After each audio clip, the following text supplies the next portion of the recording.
لو من نصنعو خفلي كاب يوحنس 14 كاب 1 كسا 15 كخوني كاب 1 كسا 11 بمنباب كجمريمو دحريو حساباتي كهب كجمري مالتي يسوس كويتاي كم زيبل لبهو ما يشبر بأملاخ أمنو بأيون أمنو أبيت أبوي بزوح ما حدر الله أتي انت زي هلوس مبالكو خوم نيرة سفرا خدالو لكم خيدالو كيده سفرا مسدالو لكم أبتي أنزل لكم نسخاتكم أب انتغت كونوس تمليس خمت إيمو ناباي كوس دكومي أنا ناباي كم تخيد تفلتو نتمن قدون تفلتو ويهم توماس كا ጎይታይ ናበይ ከም ትኸይድ አይንፈልጥኒና እቲ መንገዲ ከመይ ጌርና አንፈልጦ በሎ ኢየሱስ ካ መንገድን ሐቅን ህይወትን አነ ብዘይ በአይ ሓደ እኳ ናበቦ ክመጽ ዝኽእል የልቦን ንዓይንተ ተትፈልጡንስ ነቦይ ምፈለጥኩም ሞኔርኩም ካብ ሕጂ ትፈልጡ ወሪኢኹም ኣለኹም በሎ ፊልጶስ ካ ጎይታይ ነቦ አርኤናሞ ያኽለና በሎ ኢየሱስ በሎ ፊልጶስ ዝኽንድዝ ዝኣክል ዘመን ምሳኻትኩም ክነብር ኮለኹስ ኣይትፈልጥ እንዲኻ እቲ ንዓይ ዝረአየ ነቦ ረአየ ከመይልካ ከነቦ አርኤና ትብላለኻ ኣነ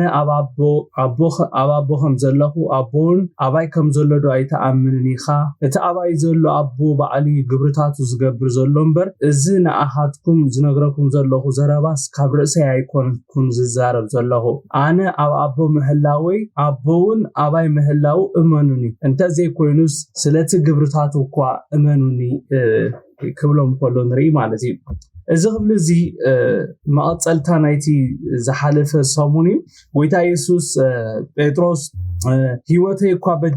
በጃኻ አህልፍ ኢሉ ምስበሎ ጎይታ ኢየሱስ ንጴጥሮስ ንህይወት ካዶ በጃይ ተሐልፍ ሰለስተ ጊዜ ክሳዓት ኸደንስ ደርሆ ከም ዘይንቁ በሐቂ ብለካ ኣለኹ ኢሉ ምስ መለሰልዩ በቀጥታ ናብ ዝኽፍል ሰጊሩ ማለት እዩ ጎይታ ኢየሱስ ስኡል ይኮነን ንደቀ መዛሙርቱ ከምቲ ዝሓለፈ ሰሙን ጀሚረልኩም ዝነበርኩ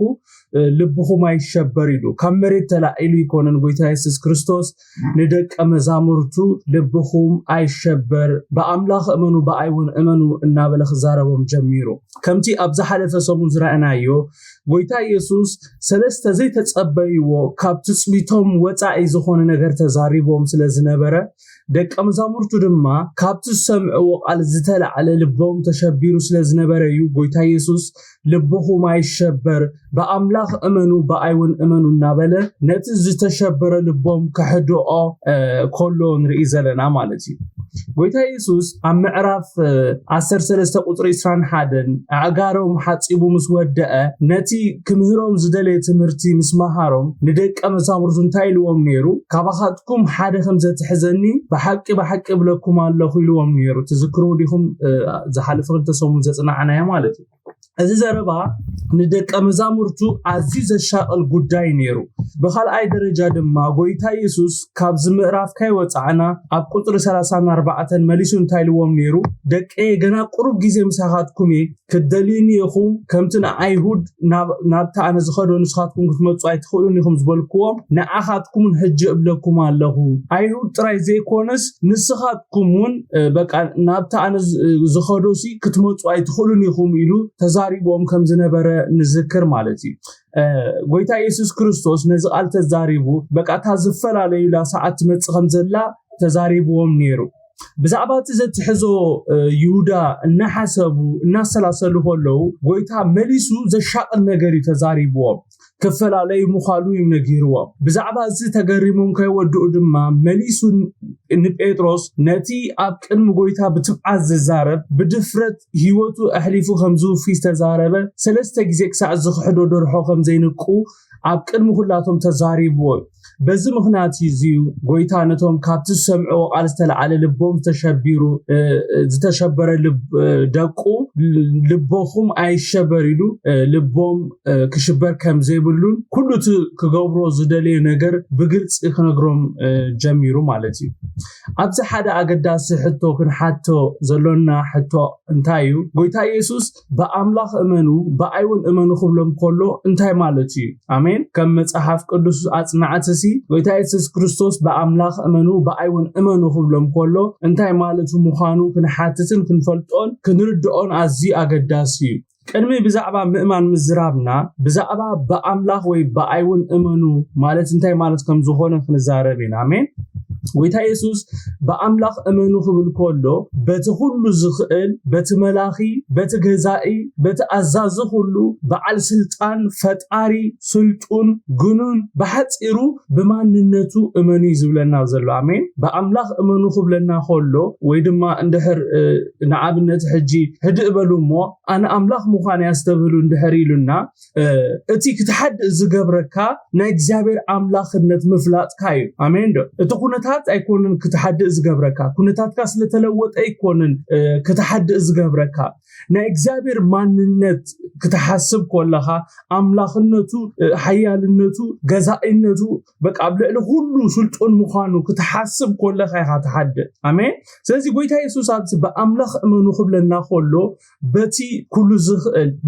በቲ መላኺ ዝኾነ በቲ ገዛኢ ዝኾነ ኣዛዚ ዝኾነ በዓል ስልጣን ፈጣሪ ስልጡን ግኑን ዝኾነ እግዚአብሔር ብኡ እመኑ ዝብለና ዘሎ ኢየሱስ ጎይታ አሜን ጎይታ ኢየሱስ ብዛዕባ ኣምላኽና ክዛረብ ከሎ እቲ ናቱ ማንነት እውን ኣብ ውሽጢ ኣቦ ኣሎ ስለዚ ጎይታ ኢየሱስ በኣይ እውን እመኑ ክብል ከሎ ብማንነተይ ብስልጣነይ ብሓይለይ ብኽእለተይ ብኣምላኽነተይ በቃ እመኑ ዝብሎም ዘሎ ኢየሱስ ክርስቶስ ጎይታ እዩ ሓደ ሰብ በአምላኽ ከኣምን ድሕር ኮይኑ ናይ ግድን ብዛዕባ ኣምላኽ ክፈልጥ ኣለዎ ሓቀይ ዶ ቅዱሳን ኣነሲ ንኣምላኽ ዘይፈልጦ እንድሕር ኮይነ ከመይ ገይረ በአምላኽ ክተኣማመን ዝኽእል ስለዚ ሓደ ሰብ በአምላኽ ከኣምን ድሕር ኮይኑ ናይ ግድን ብዛዕባ ኣምላኽ ክፈልጥ ኣለዎ ንኣምላኽ እውን በቃ ክፈልጦ ኣለዎ ንኣምላኽ ምስ ፈለጥና ጥራይና ክንኣምኖ ብኡ ክንእመንን ንኽእል እንተዘይፈሊጥና ግና ክንኣምኖ ኮነ ክንእመኑ ኣይንኽእልን ኢና እዚ ተሓቂ ኣብዚ ጎይታ ኢየሱስ ንሰለስተ ዓመት ሙሉ ምስኡ ንዝተጓዓዙ ደቀ መዛሙርቲዩ በአምላኽ እመኑ ማለት በቲ ዝለኣኸኒ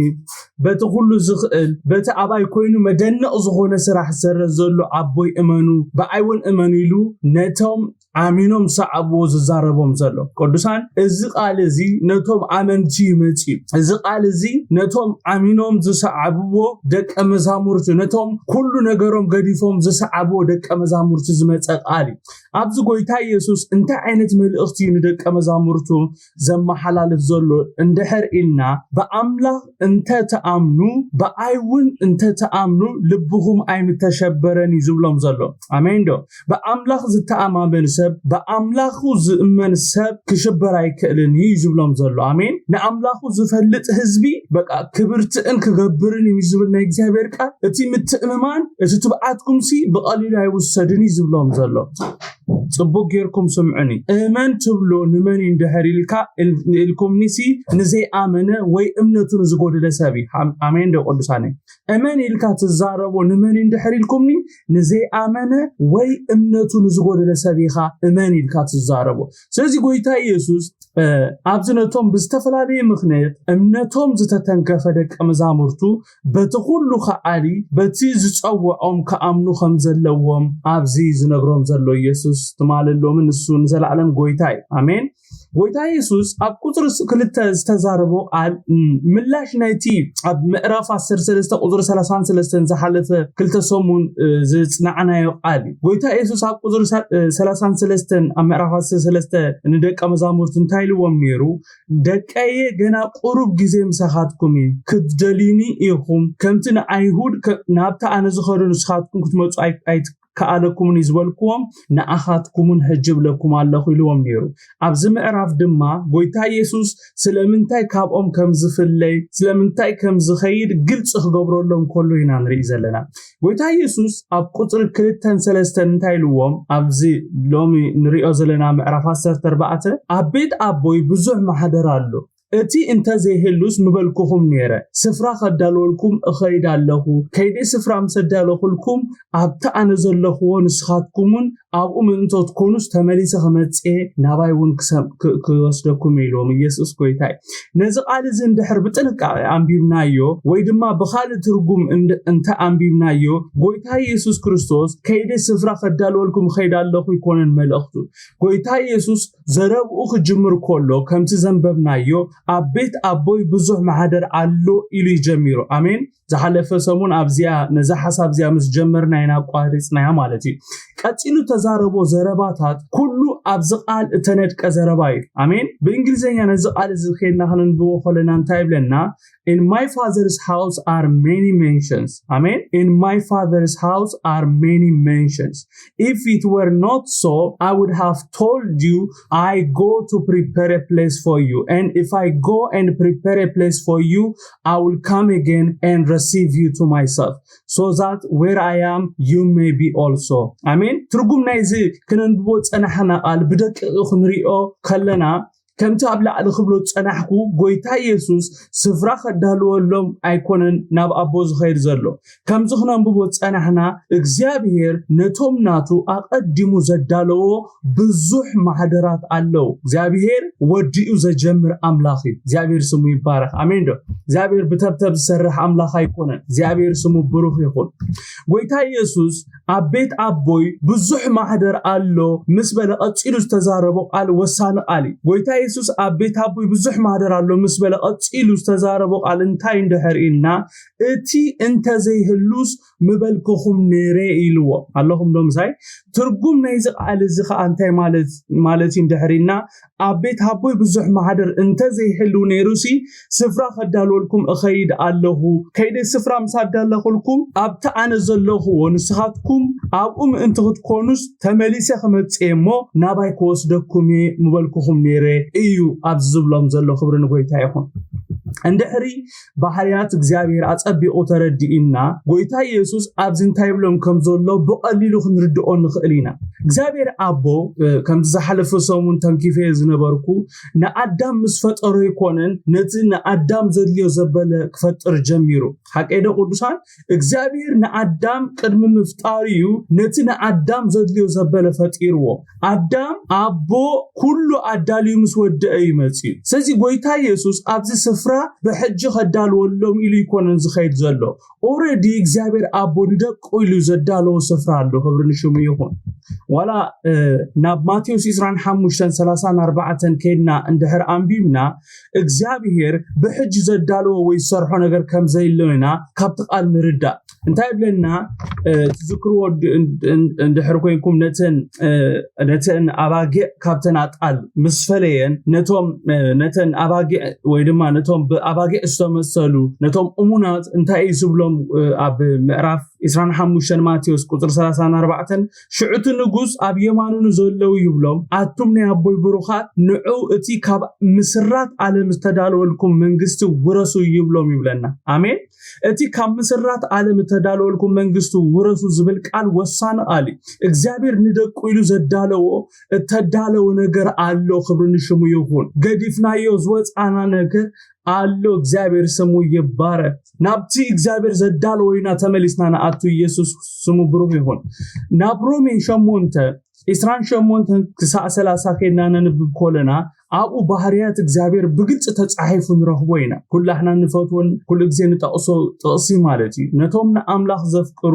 ከም ምኽሩ ንተጸውዑ ግና ኩሉ ንሰናይም ከም ዝድግፎም ንፈልጥ ኢና ነቶም ቀደም ዝፈለጦም ንሱ ንብዙሓት አሕዋቶም ሲ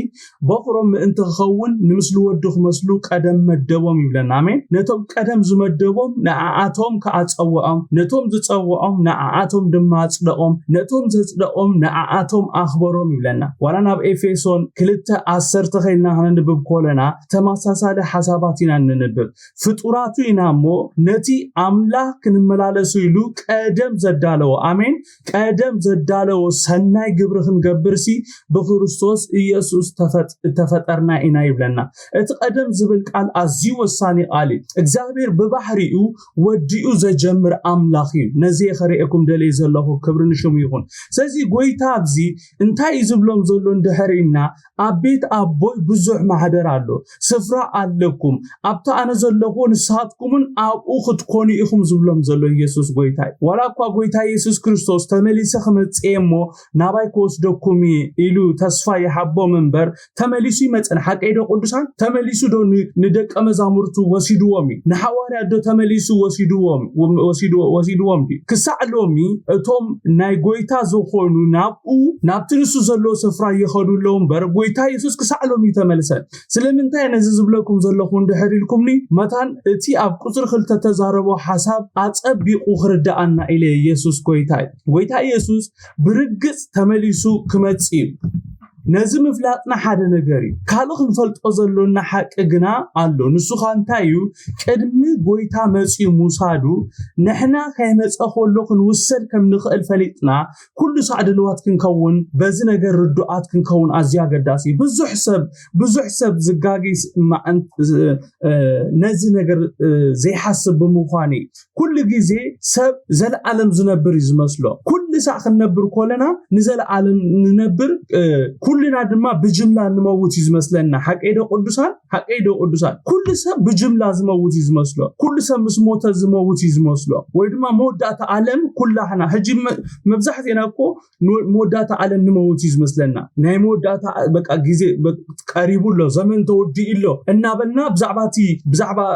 ዘመን ሙድኡን በቃ ንሕናውን ክሳብኡ ንጸንሕ ጌርና ኢና ነብስና ንወስዳ ግን ዓለም ካይተወደአት እታናትና ዓለም ክትውዳእ ከም ትኽእል ፈሊጽና ክንጽዋዕ ቀዲምና ክንጽዋዕ ከም ንኽእል ተረዲእና ከምቲ ጎይታ ዝደለየና ኮይና ክንመላለስ ኣዝዩ ኣገዳሲ ከምቲ ኣብ ላዕሊ ዝበልኩ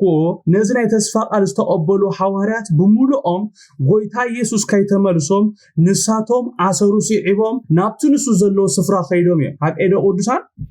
ስለዚህ መወዳእታ ዓለም ወይ ምጽአት ጎይታና ተጸበና ናትና ዓለም ኩዳእ ከም ዝኽእል ፈሊጥና ኩሉ ሰዓት ተዳልና ክንጸንሕ ከም ዝግባአና ይዝቃል ዝምህረና ኣብ ቁጥር 4:5 ድማ ጎይታ ኢየሱስ እንታይ ኢልዎም ኣነ ናበይ ከም ዝኸይድ ትፈልጡ ነቲ መንገዱን ትፈልጡ ወይኹም ቶማስ ከዓ ጎይታይ ናበይ ከም ትኸይድ ኣይንፈልጥን ኢና ነቲ መንገዲ ከመይ ጌርና ኢና ንፈልጦ በሎ ይብለና ጎይታ ኢየሱስ ቅድሚ ናብ ዝቃል ምብጽሑ ናበይ ከም ዝኸይድ ነጊሮም ነይሩ ሓቀይዶ ቅዱሳን ስፍራ ከዳልወልኩም እኸይድ ኣለኹ ኢሉ ናበይ ከም ዝኸይድ ማለት ናብ ኣቦ ከም ዝኸይድ ነጊሮም ነይሩ እንተኾነ ቶማስ ናብቲ ጎይታ ክዛረቦ ጸነሕ ቃል ብዘይ ምቕላቡ ጎይታ ናበይ ከም ዝኸይድ ትፈልጡ ነቲ መንገዱን ትፈልጡ ኢኹም ምስ በሎ ናበይ ከም ትኸይድ ኣይንፈልጥን ኢና ነቲ መንገዲ ከመይ ጌርና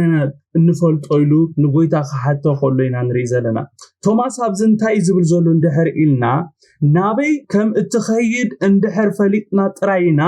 ናበይ ትኸይድ ከም ዘሎኻ ናብቲ ትኸዶ ስፍራ ነቲ መንገዲ ክንፈልጦ ንኽእል ዝብሎ ዘሎ ክብሪ ንጎይታ ይኹን ስለዚ ኸኣይ ጎይታ ንናይ ቶማስ ሕቶ ክምልስ ከሎ እንታይ ኢሉ ኢየሱስ ከዓ መንገድን ሓቅን ሕይወትን ኣነ ብዘይ በኣይ ሓደ እኳ ናብ ኣቦ ዝመጽእ የልቦም ብምባል ጎይታ ኢየሱስ ናበይ ከም ዝኸይድን እቲ መንገድን ሓቅን ሕይወትን ንሱ ከም ዝኾነ ብግልጽ ነጊርዎ ጎይታ ኢየሱስ እንታይ ኢሉ ኣነ መንገድን ሓቅን ሕይወትን ኢሉ አሜን ብዘይ በኣይ ሓደ እኳ ናብ ኣቦ ዝመጽእ የልቦን ኢሉ ማንም ናብ ኣቦ ክመጽእ ዝደሊ እቲ ናብ ኣቦ ዘብጽሕ መንገዲ ሓደ ከም ዝኾነ እቲ ሓቂ ንሱ ከም ዝኾነ ሕይወት ንሱ ከም ዝኾነ ጎይታ ተዛሪቡሎ ስለዚ በዚ መንገዲ ክመጹ ነዚ ሓቂ ክፈልጡን ከኣምንዎን ኣሚኖም ድማ ሕይወት ዘለዓለም ክቕበሉ ኣለዎም ቶም ናብ ኣቦ ክበጽሑ ድሌት ዘለዎም ማለት እዩ ጽቡቅ ጌርኩም ስምዑኒ ሓደ ኣገዳሲ ሓሳብ ሕጂ ክዛረበ ኣብ ዘመንና እንድሕር ከም ዘኸማይ ተስተብህሉ ኣለኹም ኮይንኩም ማለት እዩ እንድሕር ተስተብህሉ ኣለኹም ኣብ ዘመንና እንሰምዖ ትምህርትታት እንታይ ዝብል ትምህርትታት እዩ እንድሕር ኢልና ምስ ናይ ጎይታ ትምህርቲ ዘይከይድ ኣጋንንታዊ ትምህርቲ ናብ ፍቅሩ ቴሌቪዥን ኢንተርኔት ሰምዕ ዘሎና ኢየሱስ እታ ናብ ኣቦ እትወስድ መንገዲ ወይ ናብ ኣቦ ክበጽሕ ዝደሊ ሰብ እታ መንገዲ ሓንቲ ከም ዝኾነት ተዛሪቡ ሓቀይዶ ቅዱሳን ኣብ ዘመንና ግና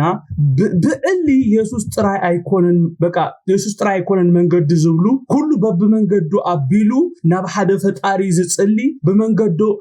በመንገዶም ኣቢሎም ከዓ ናብ ሓደ ፈጣሪ ክበጽሑ ይኽእሉ እዮም ዝብሉ ኣጋንንታዊ ትምህርትታት ገኒኑ ንሪኦ ኣለና ክንደይ ኣለኹም ነዚ ዝተባሃልኩም Jesus is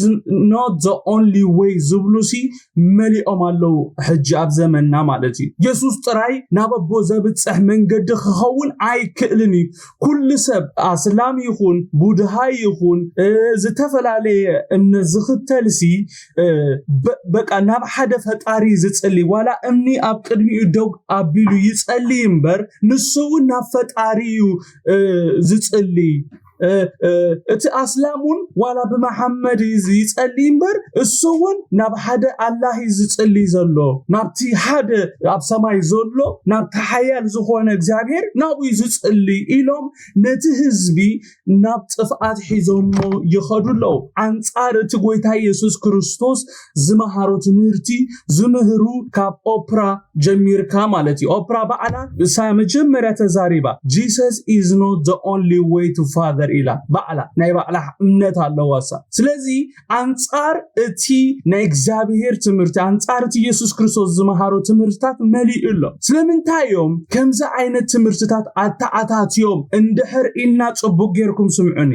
ስለምንታዮም ከምዛ ዓይነት ትምህርትታት አታአታትዮም ኢልና ይናኽናሓት ዘለና ስለምንታዩ ኩሉ መንገድታት ኩሉ ሰብ ቡድሃ ይኹን ክሪስና ይኹን አስላም ይኹን ክርስቲያን ይኹን ካቶሊክ ይኹን ኦርቶዶክስ ይኹን በብመንገዱ አቢሉ ናብ ሓደ አምላኽ ዝጽሊ ዘሎ ስለዚ ዘፈላልየ የብልናን ዝብሉ ዘሎ ስለዚ በሐንሳብ ተጠርኒፍና ዘይነምልኸሉ ምኽንያት የለን ዝብሉ ዘሎ ስለዚ ቡድሃ ናብ ቤተክርስቲያን መጽኽ ጽሊ ይኽእል አስላሙና ቤተ መቅደስ አትዩ ከቀሪ ይኽእል ስለዚ ንሕናስ ሃርሞኒ ኮይና በሐንሳብ ኮይና ናብ ሓደ ፈጣሪ ክንጽሊ ንኽእልና ናብኡ ገጾም ዝኸዱ ዘለው ማለት እዩ ስለምንታይ ነዚ ትምህርትታት አታአታቶም እንድሕሪና መታ ነቲ ጠፍኢ ዘሎ ህዝቢ ኣብትናቶም አጀንዳ ከእቱ መደብ ስለ ዘለዎም እዞም ብሕቡ ዝሰርሑ ሴክሬት ሶሳይቲ ዝበሃሉ ኣለው ሓደ መንግስቲ ሓንቲ ሃይማኖት ከኦሙ ፕላን ዘለዎም ማለት እዩ እዞም ኩሉ መንገድታት ናብ ሓደ ፈጣሪ ዘብጽሕ ኢየሱስ ጥራይ ኮነን መንገዲ ዝብሉ ናይ አጋንንት መልእክተኛታት መደቦም እንታይ እንድሕር ኢልና ኣብዚ ምድሪ ሓንቲ ሃይማኖት ሓንቲ መንግስቲ ሙቋም አጀንዳ ስለ ዘለዎም ኣለኹም ዶምሳይ እዞም ሰባት ነቲ ጸረ ክርስቶስ መንገዲዮም ዝጸርጉ ዘሎ እዚኦም እንዛረበሎም ዘለና ነዚ ትምህርትታት ዘተአታተው ነቲ ጸረ ክርስቶስ መንገዲ ዝጸርጉ እዮም ነዚ ነገር እዚ ድማ ኣብ ቅድሚ የዒንትና ተግባራዊ ንምግባር ላዕልን ታሕትን ከብሉ ኸሎይና ንርኢ ዘለና ብጣዕሚዮም ኣዝዮም ሰርሑ ዘለው ብፍላይ እንድሕር ነፍስ ወከፍና ናይዚ ካቶሊካዊ ፖፕ ስጉምትታት እንድሕር ኣስተብሂልናሉ እዚ ክብሎ ጸናሕኩ ብግልጽ ክትርእይዎ ኢኹም ኣነ በዒንተይ ኣብ ናይ ካቶሊክ ቤተክርስቲያን አስላማይ አትዩ ኣብ ቤተክርስቲያኖም ኣብቲ ናይ ካቶሊክ ቤተክርስቲያን አትዩ ክቀርእ ኸሎ አላሁ አክበር ኢሉ ክጽሊ ኸሎ ሪኤለኹ ካቶሊካዊ ቤተክርስቲያን ኣብ ዓለም እታ ዘሓፍተመትን ኣብ ዓለም ኣብ ጽልዋ ዘለዋ ሃይማኖት ስለ ዝኾነት ንኹለን ሃይማኖታት ጠርኒፋ ክትስጉም ላዕልን ታሕትን ትብል ዘላ ናይ እምነት ተቃውሞ ፈቲና ጸሊእና እንተ ኣብ ህይወት ዘመንና ወይ ንሕና ምስ ሓለፍና እቲ ዝሓሰብዎ ተግባራዊ ከም ዝገብሮ ፍሉጥ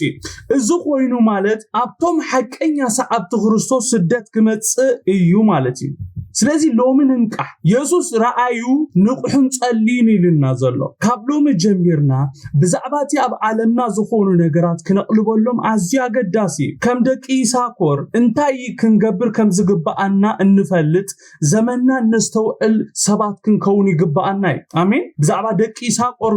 መጽሐፍ ቅዱስ ኣብ ቀዳማይ ዜና መዋዕል ምዕራፍ 12 ቁጥር 32 ክዛረብ ከሎ ካብ ደቂ ይሳኮር ከዓ እስራኤል እንታይ ክገብር ከም ዝግብኦ ክፈልጡ ምስተውዓል ዘመናት ዘለዎም 200 ዋናታቶም ኣብ ትሕቲ ትእዛዞም ድማ ኩሎም ኣሕዋት ምሳታቶም ይብል ደቂ ይሳኮር እስራኤል እንታይ ክገብር ከም ዝግብኦ ክፈልጡ ምስተውዓል ዘመናት ዘለዎም ሰባት እዮም ነይሮም ኢየሱስ ክርስቶስ ጎይታይ ኣነ ንስኻትኩምን ከም ደቂ ይሳኮር ዘመንና ዝፈልጥና ኣብዚ ዘመን እዚ ክንገብሮ ዝግባአና እንፈልጥ ሰባት ክንከውን ይግባአና ኢየሱስ ክርስቶስ ጎይታይ ኢየሱስ ኣብ ማቴዎስ 7 ካብ 13 14 ብዛዕባ ناب هيوت توسد دجن بزعباتا ناب طفأت توسد من جد كزارب كلون تايلو إتا ناب طفأت توسد دجة رهبتي من جد داون قفا حيل صبوك يركم سمعني إتوم بقى أزعاتو دما بزحاتيب إتا ناب هيوت توسد دجنا سبب من جد داون كتانيا إتوم زرهبوها هيدتيوم أمو بتات سبب دجة إتويب لنا إزوم كل من جد ناب حدا فتاري يوزبت حزبلون بعر بزان طفأت توسد قفيح من قدي رحبت دقز ملالوسيهم قويتا نتوم سمعتو أبز كننبوت أنحنا كمقدوم كلون تايلوهم بتاك أتان من قد تملالسو بتاك أباب دقاد ما اتهو بمبال اتانا بيوت توسد من قدي كمي كمتمثل بقلت سخنا قروم كلون ري أماتيوس شوعاتك أب أسر سلستكساب أسر تربعت زنبابنا يقال نابلوكاس أسر سلستكاب إسران سلستن كسا إسران أربعتن كينا كننبو خولنا كمزيبل هذا سبعيكا قويتا هيدديوم زدحنو بلو يبلنا نسوها بلوم بزوحات كأتونا دليوس كم زي كونالهم أبلكم اللهم بتات أباب دقة نمئتاو تقادلو يبلنا تقادلو أمين بزوحات كأتونا دليو كأتو زي كونالهم سلمنتا يندحر إلنا بتات أباب دقة نمئتاو قدلي سلزدلي صبوك جيركم سمعنا قدسان بتار هبت دقة نمئتاو قدلي أيديوني اندحر أبزانا هي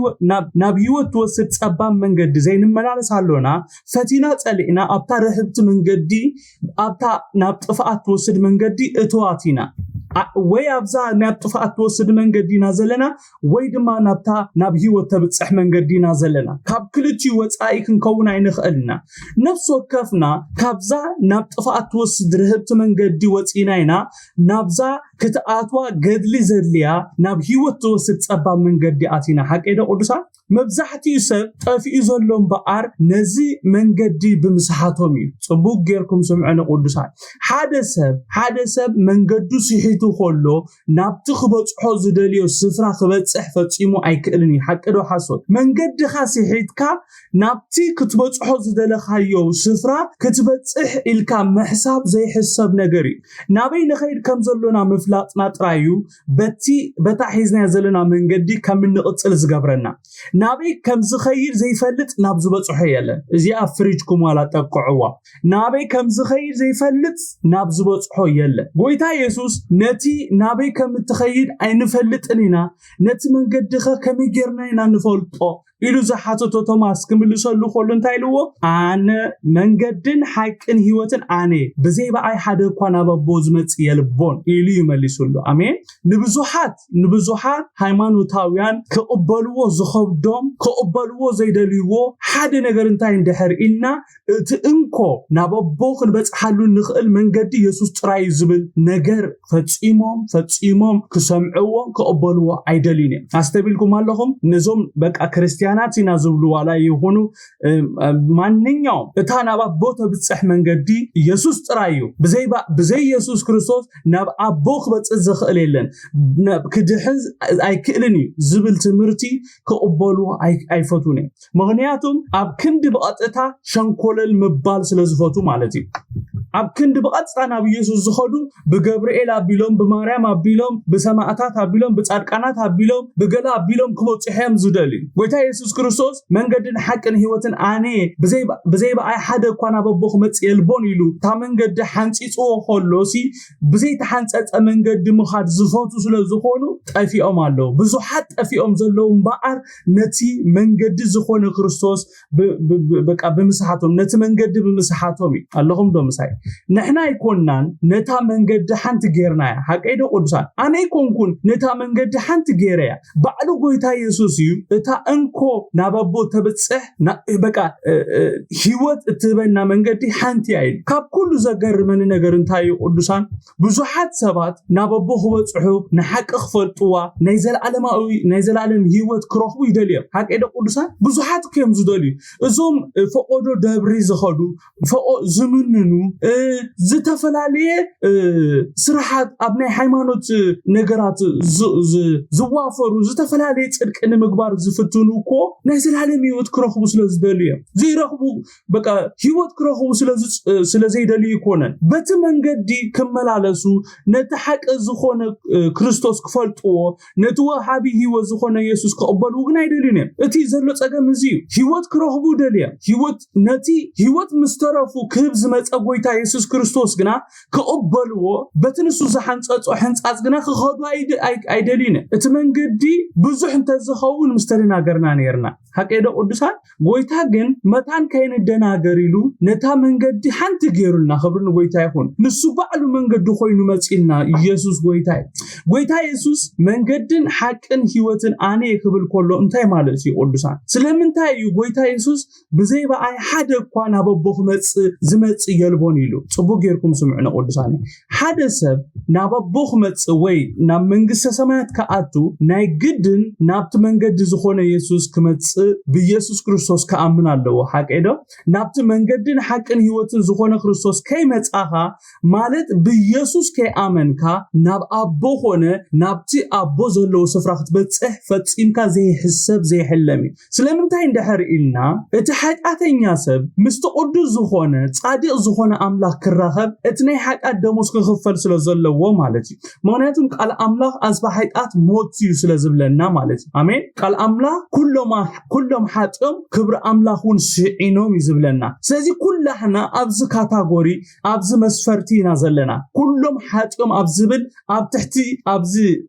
ኣብቲ ኩሎም ሓጢኦም ዝብል ጽላሊና ጽልና ዘለና ስለዚ ናበቦ ክንበጽሕ ኣይንኽእልና ካብዛ ሓጢአትና ዘንጽሐና ደም ክርስቶስ ከድልየና እዚ ማለት እንታይ ማለት እዩ ክሳዕ እዳ ሓጢአትና ዘይተኸፍለ ነቲ ጻድቕን ቅዱስ ዝኾነ ኣምላኽ ክንሪኦ ፈጺምና ይንኽእልና ማለት እዩ መታን ንሕና ናብቲ ቅዱስ ዝኾነ እግዚአብሔር ኣቦ ክንበጽሕ ናይ ግድን እቲ ሓጢአት ዘይብሉ ኣብ ክንድቶም ሓጢአተኛታት ክመውት ኣለዎ ስለዚ ኸኣዩ እቲ እንኮ ሓጢአት ዘይፈልጥ ቅዱስ ዝኾነ ኢየሱስ ኣብ ክንዲ ነፍሱ ወከፍና ክመውት ነይርዎ ኢየሱስ ጎይታ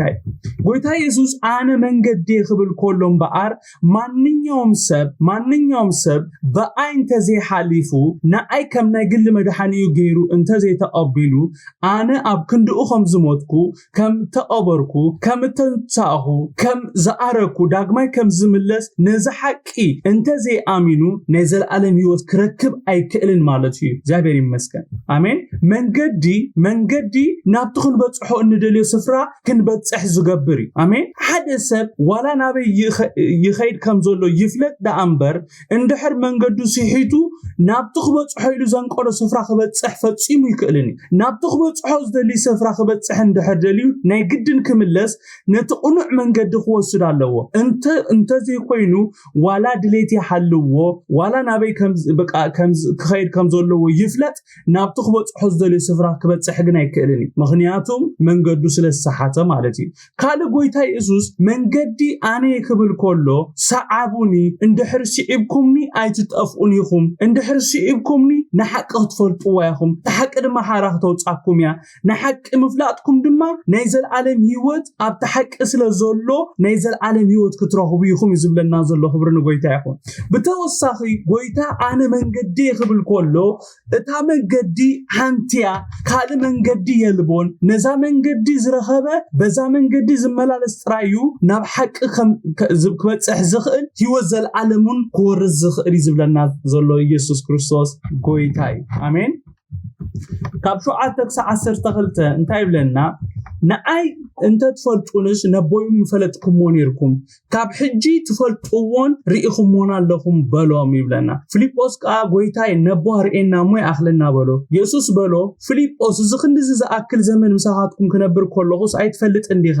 እቲ ንኣይ ዝረኣየ ነቦ ረኣየ ከመይልካ ነቦ ርኤና ትብል ኣለኻ ኣነ ኣብ ኣቦ ከም ዘለኹ ኣቦውን ኣባይ ከም ዘሎ ዳይ ተኣምንን ኢኻ እቲ ኣባይ ዘሎ ኣቦ ባዕሊ ግብርታቱ ዝገብር ዘሎ እምበር እዚ ንኣኻትኩም ዝነግረኩም ዘለኹ ዘረባስ ካብ ርእሰይ ኣይኮንኩን ዝዛረቦ ዘለኹ ኣነ ኣብ ኣቦ ምህላወይ ኣቦውን ኣባይ ምህላው እመኑኒ እንተዘይ ኮይኑስ ስለ ግብርታቱ እኳ እመኑኒ ክብል ኮሎ ንሪኦ ጎይታ ኢየሱስ እንታይ ኢሉ ንኣይ እንተ ትፈልጡንስ ነቦይውን ምፈለጥኩሞ ነርኩም ካብ ሕጂ ትፈልጥዎን ርኢኹሞን ኣለኹም ኢልዎ ፊልጶስ ጎይታ እንታይ ይብል ከምዘሎ ብዘይ ምርድኡ ንጎይታ እንታይ ኢሉ ሓቲትዎ ጎይታይ ነቦሃሪ እናሞ የአኽለና ክብሎ ኸሎ ንሪ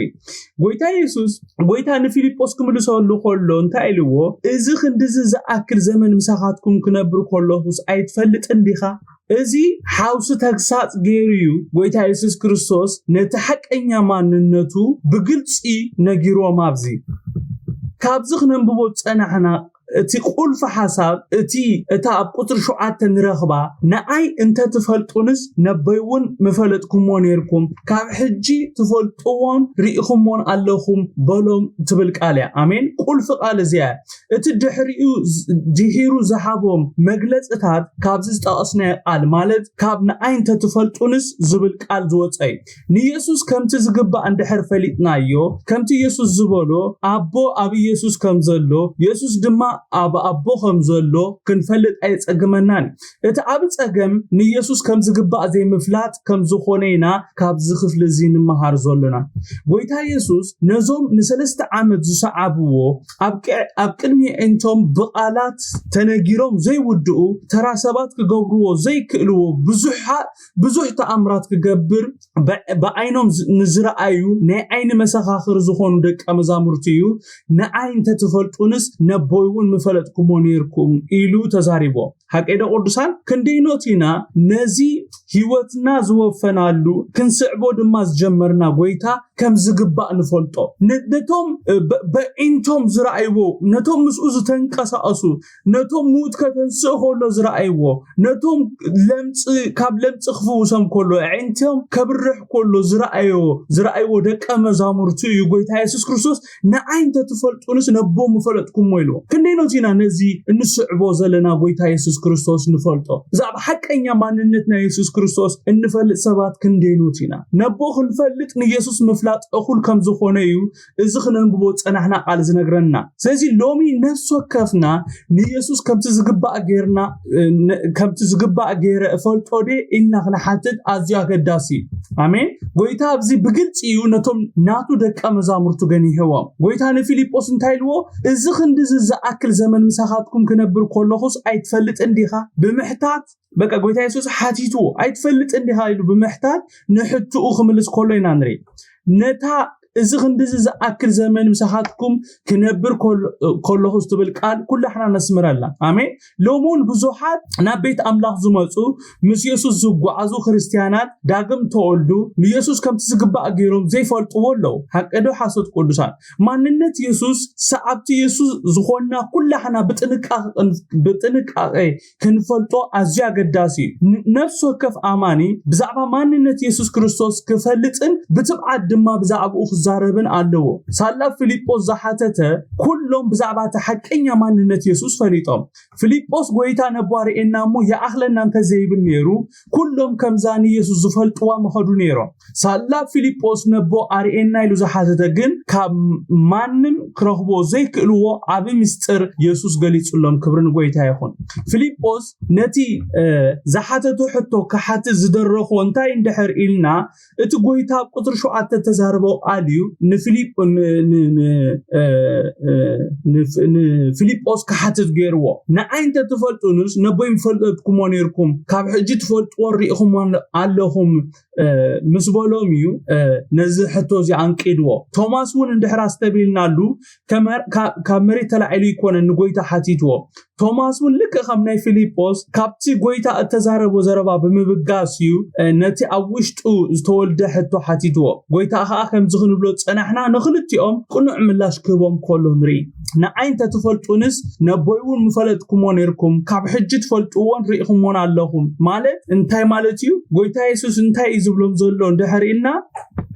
ጎይታ ኢየሱስ ኣብዚ ብግልጽ ንዓይ መን ምዃነይ ኣይፈለጥኩምን እዩ ዝብሎም ዘሎ ጎይታ ኢየሱስ ንደቀ መዛሙርቱ ኣብዚ እንታይ እዩ ዝብሎም ዘሎ እንድሕር ኢልና ኣነ መን ምዃነይ ኣይፈለጥኩምን እዩ ዝብሎም ዘሎ ንዓይ ከምቲ ዝግባእ ገይርኩም ሰዓን ምፍላጥኩም እዩ ነዚ ኩሉ ሕቶታት ክትሓቱ ገይርኩም ዘሎ እዩ ዝብሎም ዘሎ ኣብዚ ጎይታ እቲ ሓቀኛ ማንነቱ ብግልጽ ብትብዓት ንነፍሲ ወከፎም ነጊርዎም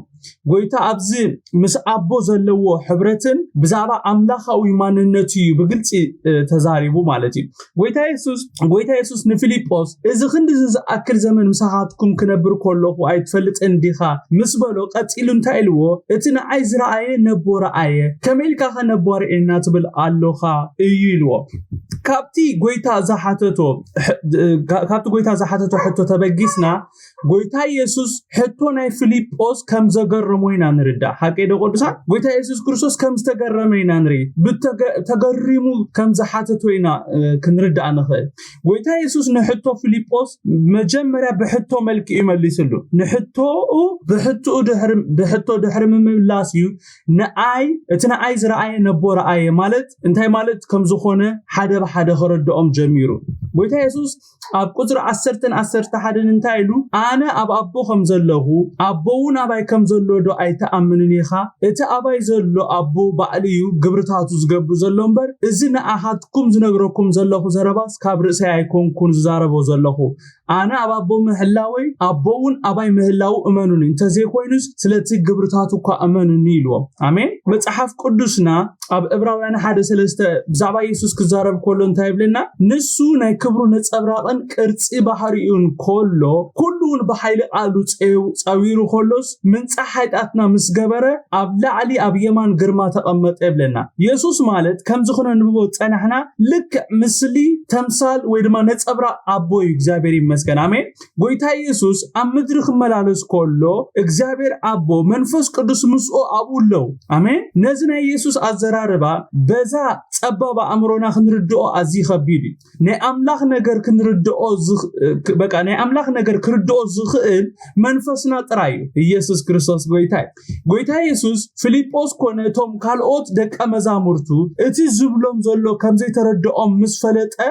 ነቲ ኣነ ኣብ ኣቦ ከም ዘለኹ ኣቦውን ኣባይ ከም ዘሎ ዶ ኣይተኣምንን ኢኻ ዝብል ሕቶ ሓዲጉ እንታይ ክብሎም ጀሚሩ እቲ ኣባይ ዘሎ ኣቦ ባዕሊ ግብርታቱ ዝገብር ዘሎ እምበር እዚ ንኣኻትኩም ዝነግረኩም ዘለኹ ዘረባስ ካብ ርእሰይ ኣይኮነን ዝዛረብ ዘለኹ ኣነ ኣብ ኣቦ ምህላወይ ኣቦውን ኣባይ ምህላው ሓደ ምዃንና እመኑኒ እንተዘይኮይኑስ እዚ እንተዘይተዋሒጡልኩም እንተዘይተረዲእኩም ደሓን ስለቲ ግብርታቱ እኳ እመኑኒ ክብሎም ከሎ ንርኢ አሜን ግብርታተይ በቃ ኣቦ ኣባይ ከም ዘሎ በቃ ኣቦ ኣባይ ኮይኑ ይገብር ከም ዘሎ ስለቲ ግብርታቱ ስለቲ ሕብረትና ሓደ ምዃኑስ በቲ ትሪእዎ ዘለኹም ሲእመኑ ክብሎም ከሎ ንርኢ ማለት እዩ ኣነ ኣብ ኣቦ ከም ዘለኹ ክብሎም ከሎ ኣብ ርእሶም ዝመጾም ሕቶ እንታይ እንደህሪልና ከመይልዩ ኣብ ምድሪ ኮይኑስ ኣብ ኣቦ ኣለኹ ዝብለና ዝብል ሕቶ እዩ ዝመጾም ኣብ ኣእምሮኦም ጎይታ ኢየሱስ ኣነ ኣብ ኣቦ ከም ዘለኹ ኣቦውን ኣባይ ከም ዘሎ ዶ ኣይተኣምኑን ክብል ከሎ እንታይ ዝብሎም ዘሎ ኣነን ኣቦን ሓደ ኢና ዝብሎም ዘሎ ኣነን ኣቦን ሓደ ምዃንና ኣነ ኣብ ኣቦ ከም ዘለኹ ኣቦውን ኣባይ ከም ዘሎ ግብርታቱ ይዛረባሎ ብምባል እቲ ምስ ኣቦ ዘለዎ ሕብሮ ከሪኦም ክፍትን ከሎ ኣብዚ ንርኢ ማለት እዩ ኢየሱስ ጎይታ እዩ ኣነ ናብ ኣቦይ እኸይድ ኣለኹ እቲ በኣይ ዝኣምን ነዚ ኣነ ዝገብሮ ዘለኹ ግብርታት ከም ዝገብር ካብኡን ዝኣብውን ከም ዝገብር ብሓቂ ብለኩም ኣለኹ ኣቦ ኣብ ወዲ ምእንቲ ክኸብርሲ ብስመይ ዝለመንኩሞ ዘበለ ኩሉ ክገብረልኩም እየ ብስመይ ገለ እንተለመንኩም ክገብረልኩም እየ ኣሜን ኣብዚ ጎይታ ኢየሱስ ኣነ ናብ ኣቦ እኸይድ ኣለኹ ክብሎም ከሎ እንታይ ዝብሎም ዘሎ ኣነ ተልእኾይ ፈጺመ ናብቲ ዝመጻ ሁሉ ስፍራ ክኸይድ ዝብሎም ዘሎ አሜን ጎይታ ኢየሱስ ነቶም ልቦም ተሸቢሩ ዝነበረ ብዙሕ ዘይተመለሰ ሕቶታት ኣብ ልቦም ዘለዎም ደቀ መዛሙርቱ እንታይ ኢልዎም እቲ በኣይ ዝኣምን ነዚ ኣነ ዝገብሮ ዘለኹ ግብርታት ከም ዝገብር ካብኡን ዝኣቢ ከም ዝገብር ብሓቂ ብለኩም ኣለኹ ኣቦ ኣብ ወዲ ምእንቲ ክኸብርሲ ብስመይ ዝለመንኩሞ ዘበለ ኩሉ ክገብረልኩም እየ ብስመይ ገለ እንተለመንኩም ክገብረልኩም ኢልዎም ክብርን ጎይታ ይኹን አሜን نزقال كنبب كله أزي دسبلني آمين نزقال زي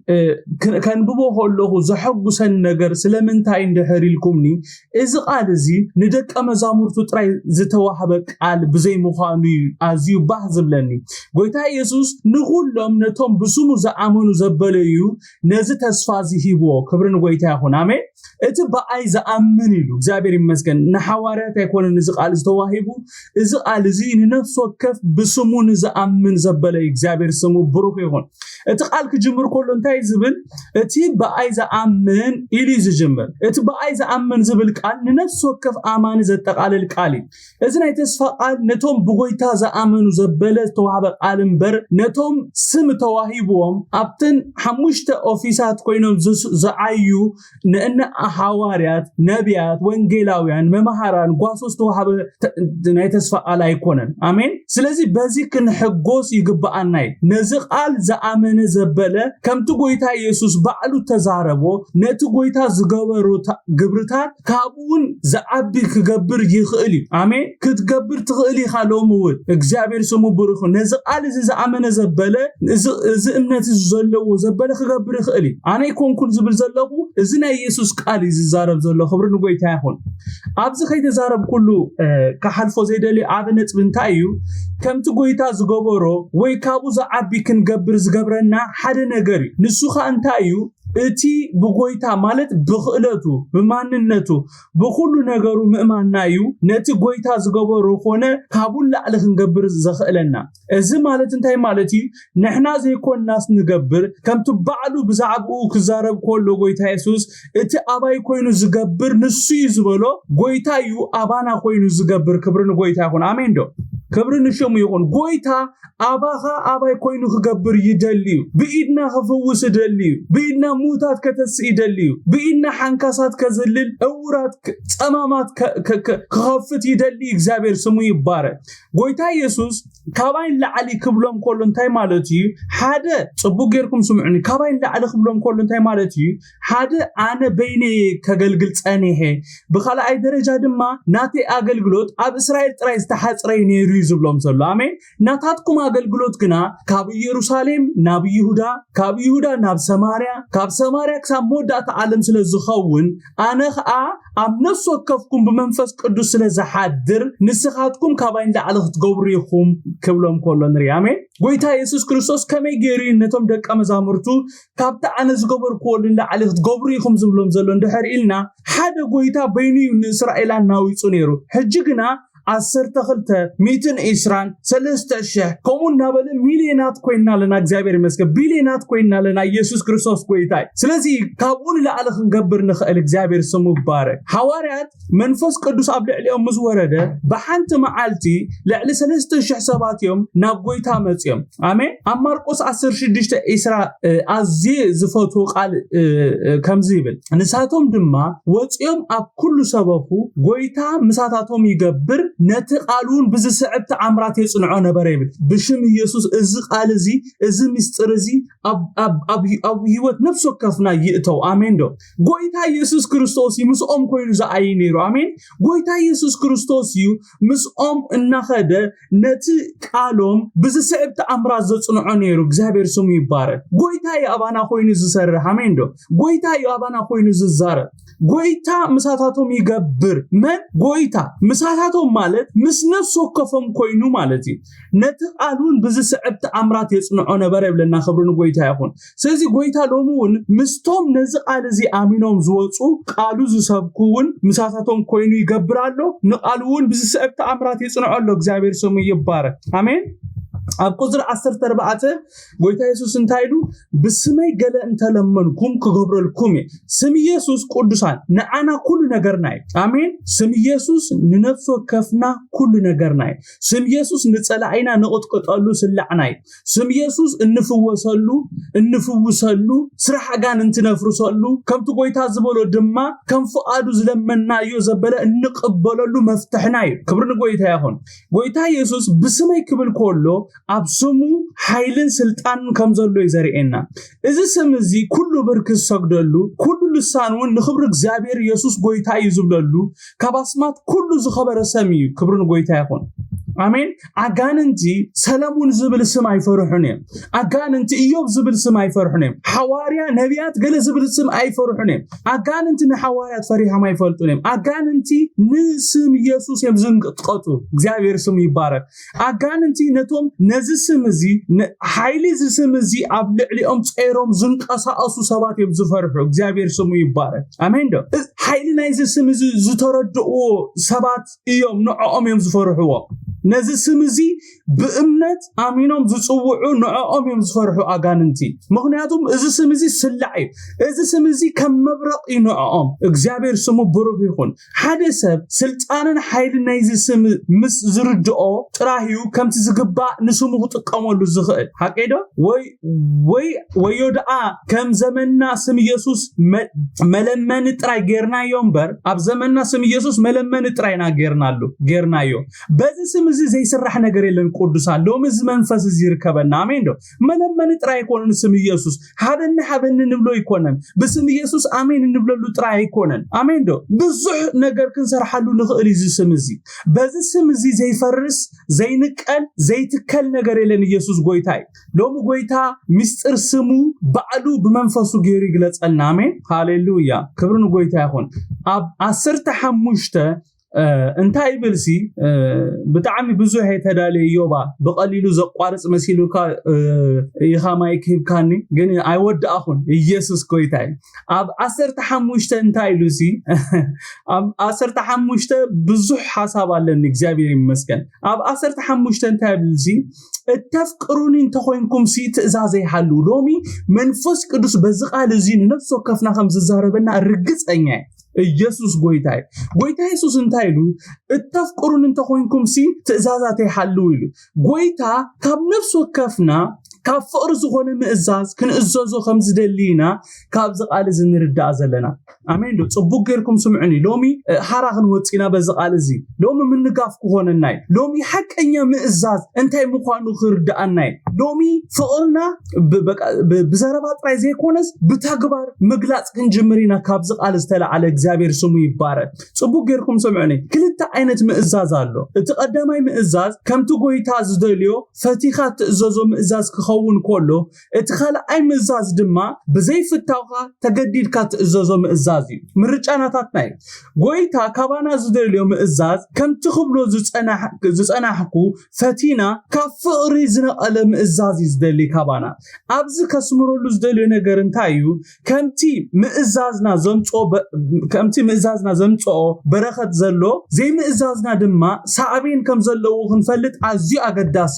ከምቲ እሺ ተትብሉ ተትእዘዙኒ ጣዕሚ ምድሪ እዚ ኣኽትበሉ ኢኹም ዝበለ እግዚአብሔር ክንእዘዝ ኮለና ካብ እግዚአብሔር ዝልቀቕ በረኸት ከም ዘሎ ዘይ ምእዛዝ ድማ ዘስዕቦ ነገራት ኣሎ እዚ ነገር እዚ ክርዳእና ክኽእል ኣለዎ ጎይታ ኢየሱስ ንማንም ሰብ እንተዘይ ተዓዚዝካኒ ኢሉ ደድሕሪዩ ኣይከይድኒ ሓቀደ ቅዱሳን ክንደይ ኖቲና ንጎይታ ነፍቅሮ እስከ ነገሩኒ ንጎይታ ተፍቅርዎ ዶ ክንደይኹም ተፍቅርዎ ክሳዕ ክንደይኹም ተፍቅርዎ ክሳዕ ክንደይና ነፍቅሮ ኣብዝሩም ዘሎና ኩላህና ንጎይታ ተፍቅርዎ ዶ ተባሂልና እንተ ንሕተት ምላሽና ነፍቅሮን ፈረቃን ከም ዝኸውን አይጠራጠርኒ ሓቀደ ቅዱሳን ድሮኳ 37 ነፍቅሮን ፈረቃን ኢሎም መሊሶም ላይ ያለው እግዚአብሔር ስሙ ይባረክ ንጎይታ ነፍቅሮን ዘይነፍቅሮን ዝልካ በቲ በአፍና እናውጾ ጥዑም ናይ ፍቅር ቃላት ዘይኮነስ ጽቡቅ ጌርኩም ስምዑኒ ምፍቃርናን ዘይመፍቃርናን ዝልካ በቲ በአፍና እናውጾ ጥዑም ናይ ፍቅር ቃላት ዘይኮነስ በቲ እንገብሮ ግብርታት እዩ ንጎይታ ክሳዕ ክንደይ ከም ንፍቅሮ ዝልካ ናይ ፍቅር መለክዒት ግብርያ ዋላ ንጎይታ ጥራይ ዘይኮነስ ክሳዕ ክንደይ ኣፍቀርቲ ምዃና ብተግባርና ኢና ንፍለጥ ግብርዩ ፍቅርና ዝገልጾ ፍቅሪ ዝግለጽ ነገር ዝዝረብ ነገር ኣይኮነን ስለዚ ኻይ ጎይታ ተፍቅሩን እንተኾንኩም ትእዛዝ ይሓሉ ኢሉ ብተግባር ግለጽ ወይ ዝብለና ዘሎ I love you ሰልቺኒ ዝብለና ዘሎ የፍቅረካ ኢልካ ምዝማር ሰልቺኒ ዝብል ዘሎ ጎይታ ብተግባር ምፍቃርኩም ሲ ተግባራዊ ግበርዎ አክሽን ትእዛዛቱ ምህላውና ጥራ ክሳዕ ክንደይ ንጎይታ ከም ነፍቅሮ ይዛረብ ጽቡቅ ጌርኩም ስምዕነ ቅዱሳን ንነብሰይ እንኮላ የሰብካ ዘለኹሎ መዓልቲ ትእዛዛቱ ምህላውና ጥራይ ክሳዕ ክንደይ ንጎይታ ከም ነፍቅሮ ይዛረብ ንጎይታ ነፍቅሮ እንድሕር ኮይና ናይ ፍቅርና መግለጺ ናይ ፍቅርና መላሽ ትእዛዛቱ ምህላው ወይ ምእዛዝና እሞ ብምእዛዝና ትእዛዛቱ በምህላውና ፍቅርና ንጎይታ ንግለጸሉ አሜን እንድሕር ጎይታ ከምታ አነ ዘፍቀርኩሁም ንሓድ ሕልኩም ተፋቀሩ ኢሉ ትእዛዝ ሂቡና ኣሎ አነ ንስኻትኩም ክንገብሮ ዘለና ነገር እንታይ እንድሕሪና ከምቱ ንሱ ዘፍቀረና ንሓድ ሕና ምፍቃር ጥራይ መብዛሕቴና አፋው ፍቅሪ ዘለና እዚ ተሐቂት ኣብ ክርስትና ብፍላይ ጴንጤ ምስኮናሲ በቃ አፋው ፍቅሪ ጥራይ በዚሁ I love you soul በቃ I love you ዮባ ኖ ፕራክቲካል ዝኾነ ፍቅሪ ጎይታ ደሊ ዘሎ አሜን ተሐቀኛ ፍቅሪ በተግባር ትግለጽ ፍቅሪ አፋው ዘይኮነት ፍቅሪ በአፍና ንጎይታ የፍቀረካይ ንብሎ ኣብ ተግባር ግና መፍቃርና ይራአይኒ ሎሚ ጎይታ ንነፍስ ወከፍና ይዛረበና ከም ዘሎ ርግጸኛ ጎይታ ንገሌና ምሕረት ግበሩ ንገሌና ድማ አፍቅሩ ንገሌና ድማ ሓዊብ ለና ይህሉ እቲ ንድምጽ ጎይታ ዝእዘዝ መን እንድሕሪና እቲ በሐቅ ንጎይታ ዘፍቅር ምሕረት ዝተቀበለ ከም ዝተፈቀረ ከም ተቀበለ ዝፈልጥ እዚ ዝተረድኦ ጥራይ ንጎይታ ዝእዘዝ ጎይታ ኢየሱስ እተፍቅሩን እንተኾንኩም ትእዛዘይ ሓሉ ክብለና ከሎ ነቲ ናባኹም ዝልእኹ ድምጸይ ሰሚዕኹም ግበርዎ ማለት እዩ ኣለኹም ዶምሳይ ዘፍቅር ይእዘዝ ዝእዘዝ ድማ የፍቅር